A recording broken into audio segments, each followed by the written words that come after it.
بسم اللہ الرحمن الرحیم۔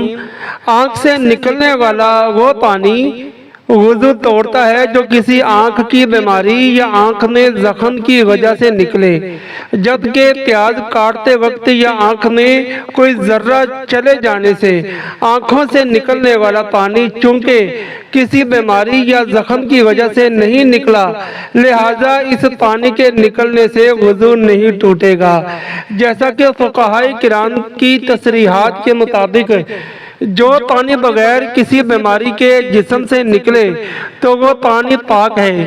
مثلا زکام، خوشی یا غمی کے موقع پر آنکھوں سے نکلنے والے آنسو تو یہ پاک ہیں اور ان کے نکلنے سے وضو بھی نہیں ٹوٹے گا۔